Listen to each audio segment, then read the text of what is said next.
21 सालों के बाद धनबाद में एक बार बैंक डकैती जैसी योजना दोबारा देखने को मिली। जी हाँ, यही वो बैंक मोड़ बड़ा गुरुद्वारा के सामने का दृश्य है, जहां पर कल 5 डकैत की बात चल रही थी जो यहां पर पहुंचे थे और मुथूट फिनकॉर्प में इस घटना को अंजाम दिया था। ठीक बड़ा गुरुद्वारा के सामने मैं आपको दिखा दूं कि यहाँ पर मुथूट फिनकॉर्प है। सुबह से ही सभी अपराधी घात लगाकर बैठे हुए थे। इस पूरे क्रम में एक अपराधी की मौत हो गई है और 2 गिरफ्तार हुए हैं।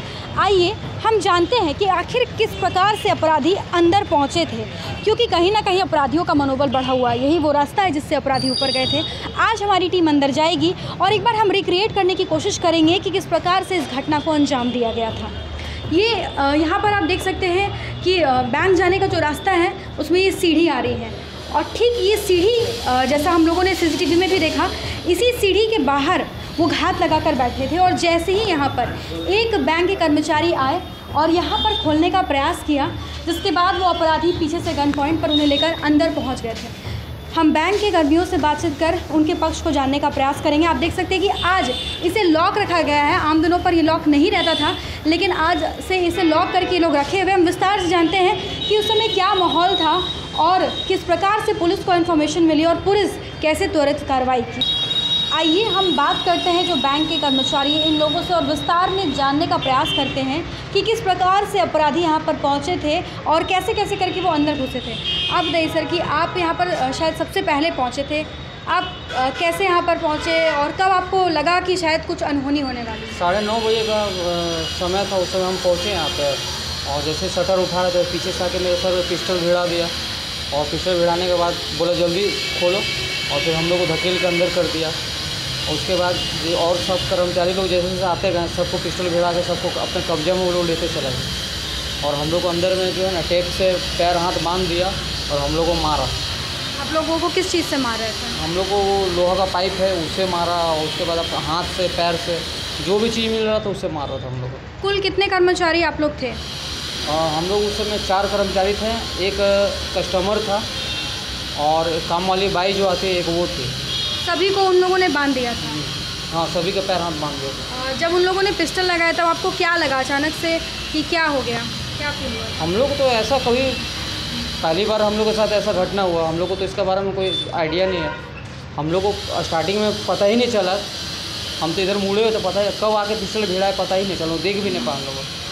अंदर जब आप लोग अंदर फंसे हुए थे, जब बंधक बनाया था तो क्या ख्याल आ रहा था? ऐसा नहीं लग रहा था कि शायद सामान के साथ साथ आप लोगों की जान भी खतरे में है? हाँ, वो तो लग रहा था। हम लोग के सर पे पिस्टल भिड़ा दिया तो किसी का भी ऑटो में मतलब जाहिर सी बात है किसी को डर लगेगा ही और पूरा लोडेड पिस्टल था। हम लोग को दिखाया, गोली भी उसमें दिखा रहा था। यानी कि डराया भी आप लोगों को। उसके बाद आप लोगों के जो फ़ोन मोबाइल के वो भी कब्जे में? हाँ, मोबाइल सबका मोबाइल अपना कब्जा में ले लिया। टोटल कितने लोग अंदर घुस चुके थे जो अपराधी थे, जो डकैत आए हुए थे? फर्स्ट में 4 जन घुसा और पीछे से फिर 2 लड़का घुसा। पीछे से फिर 2 लोग, यानी कि 6 लोग थे। 6 लोग थे। यानी कि उस हिसाब से फिर 3 भागने में सफल रहे। हाँ, हम मतलब अंदर में एक लड़का नहीं यहाँ खड़ा था और अंदर में 5 जन घुसा हुआ था। क्या वो लोग सब नकाबपोश थे या कुछ बांधा हुआ था अपने चेहरे पे या फिर खुला था? नहीं, चेहरा खुला हुआ था, एक मास्क पहना हुआ था। कितने देर वो लोग यहाँ पर अंदर में थे? लगभग आधा घंटा था वो लोग। आधे घंटे में क्या क्या करतूत उन लोगों ने की? क्या सामान कोई भी सोने का उन लोगों ने निकालने का प्रयास? वो नहीं कर पाए। बिल्कुल। तो आइए हम जो यहाँ पर और लोग थे, रांची से भी कुछ टीम आई, इनसे भी बातचीत कर जानते हैं। आप बताइए कि आधे घंटे जब वो लोग अंदर थे क्या स्थिति थी उस वक्त? सभी कर्मचारी के मन में क्या चल रहा था? सभी कर्मचारी तो यही बोल रहे थे कि वॉल्ट रूम का चाबी दे दो, वरना अगर सोना ले अगर हम लोग यहाँ से गोल्ड लेकर के नहीं गए तो 1-2 को जान से मार देंगे। तो लोग बस यही कहना था कि वो डरा रहे थे, काफ़ी ज़्यादा ही डरा रहे थे ताकि वो जल्दी से जल्दी वो सोना लेके भाग सके। और एक उन लोग का साथी था, वो यहाँ पे निगरानी कर रहा था कि कौन कौन आ रहा नहीं आ रहा। और एक बच्चा भी आ रहा था वहाँ पे, उसने भी उसको मार करके वो लेकर के गया, उसको भी हाथ पैर बांध दिया। बच्चा जो था वो कितना बड़ा था, क्या उम्र होगी? बच्चे की उम्र सिर्फ 5 साल हो गई। वो क्योंकि वो इस क्षेत्र में आ गया था इसलिए उसे भी बंधक बना? हाँ, वो उस क्षेत्र में यहाँ पर बैठा, उसे भी बंधक बना के लेके चला गया। जब पुलिस का कॉल आया, जब ये इन्फॉर्मेशन अंदर पहुँची तो क्या रिएक्शन था उस वक्त? वो लोग कैसे भागने का प्रयास किए?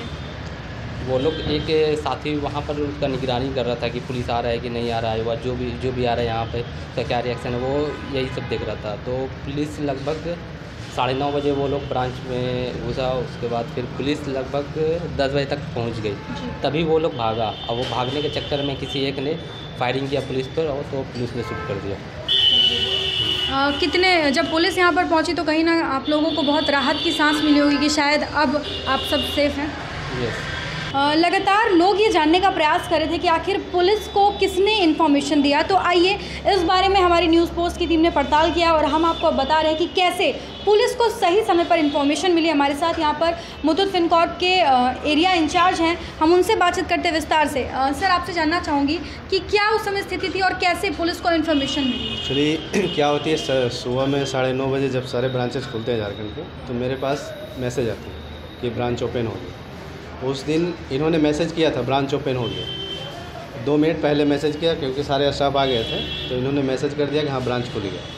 बट ब्रांच खुलने के बाद जैसे ही ब्रांच ये लोग खुले, सारे डकैत लोग साथ में ढुके, गन पॉइंट पे सबको लिया, सबको अंदर बंद किया। हमें तो कुछ पता नहीं था कि क्या यहाँ पे हुआ या नहीं हुआ।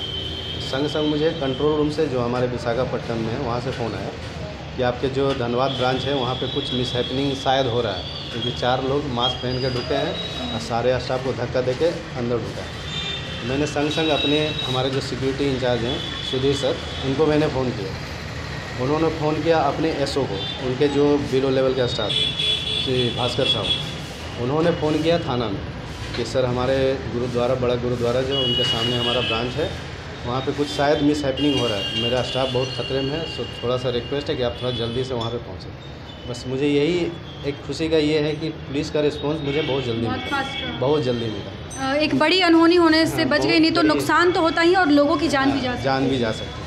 हमारे स्टाफ लोग तो वही बता रहे थे कि उन्होंने, जो मैं ब्रांच मैनेजर को देखने गया था, उनका पूरा फेस, पूरा सर मार के स्वेलन कर दिया, इतना मारा। लेकिन हमारा स्टाफ लोग ब्रेव थे बोल के हमारा जो एसेट था, एसेट बच गया, लेकिन स्टाफ की क्षति बहुत हुई। अब कहीं ना कहीं जो स्टाफ से उनके मन में एक डर तो देखने को मिल रहा है। गेट भी हम जब आए तो नहीं खोल रहे थे, बहुत सिक्योरिटी का ध्यान रखा था। हाँ, एक्चुअली हमारे यहाँ पे सिक्योरिटी गार्ड नहीं है, तब इस चीज़ को हम लोग अभी डिस्कस किए हैं सिक्योरिटी इंचार्ज से। तो बिल्कुल आपने सुना कि जब हमने यहाँ के कर्मचारियों से बातचीत की तो एक बात जो सामने आई है वो ये है कि अब तक हम सभी यही मान रहे थे कि 5 अपराधी थे, लेकिन आज ये इन्फॉर्मेशन मिली है कि कुल 6 अपराधी यहाँ पर पहुँचे हुए थे, 5 अंदर गए थे और 1 अपराधी यहाँ पर लगातार खड़ा था इंतज़ार में कि अगर कोई बाहर से आता है तो वो सभी को इन्फॉर्म कर पाएगा। सबसे बड़ी बात ये सामने आई है कि हम सभी ये जानना चाह रहे थे कि आखिर पुलिस को इन्फॉर्मेशन किसने दी। इन लोगों की जो टीम है विशाखापट्टनम से, वहाँ पर हर दिन वो लोग प्रत्येक दिन ये देखते हैं कि किस ऑफिस में क्या चल रहा है, और वहाँ की टीम ने सीसीटीवी में ये देखा कि अंदर में कुछ लोग पहुँचे हुए हैं और उन्होंने यहाँ के रीजनल मैनेजर को इन्फॉर्म किया, एरिया मैनेजर को इन्फॉर्म किया कि इस तरह की कोई अनहोनी धनबाद के ऑफिस में हो रही है, जिसके बाद त्वरित कार्रवाई करते हुए उन्होंने यहाँ के लोकल गार्ड को कॉल किया और उसके बाद बैंकपुर थाना को इन्फॉर्म किया। हालांकि पुलिस के द्वारा जो कदम उठाया गया वो काफ़ी सराहनीय था। 9:30 बजे यहाँ डकैत अंदर घुस गए थे, कर्मचारियों के साथ काफ़ी मारपीट की, उन्हें धमकाया, उन्हें बाकायदा ये बताया और कहा कि अगर आप सभी इन्फॉर्मेशन नहीं देते, चाबी नहीं देते हैं तो आपको गोली मार देंगे। इसके अलावा उन लोगों ने उन्हें ये भी दिखाया कि जो गन है उसके अंदर गोलियां भरी हुई, यानी कि इन्हें डराने का पूरा प्रयास किया गया। मैनेजर की भी बेरहमी से पिटाई की है, वो अभी अस्पताल में भर्ती हैं और उन्हें बुरी तरीके से चोट लगी है। साथ ही साथ ये भी कहा कि अगर पुलिस यहाँ पहुँचती है तो फिर वो किसी न किसी की जान ले लेंगे। हालांकि पुलिस के त्वरित एक्शन लेने के बाद जैसे ही पुलिस पहुंची, यहाँ पर हड़कंप मच गया और वो यहाँ से भागने में सफल रहे। और यही वो मुथूट फिनकॉर्प है जिसमें डकैती की योजना बनाई गई थी और पूरे धनबाद में हम देख सकते हैं कि किस प्रकार से चहलकदमी मच गई। हालांकि ये सराहनीय कदम जो उठाया गया है ये कहीं ना कहीं वाकई तारीफ़ काबिल है और अब ये उम्मीद जताई जा रही है कि इस घटना के बाद से अपराध के ग्राफ में काफ़ी गिरावट देखने को मिलेगी और अपराधियों का मनोबल अब टूटता हुआ नजर आएगा। तमाम इस तरह के अपडेट्स के लिए आप बने रहे हमारे साथ। अपने सहयोगी प्रकाश के साथ Shambhavi Singh, the news post, Dhanbad.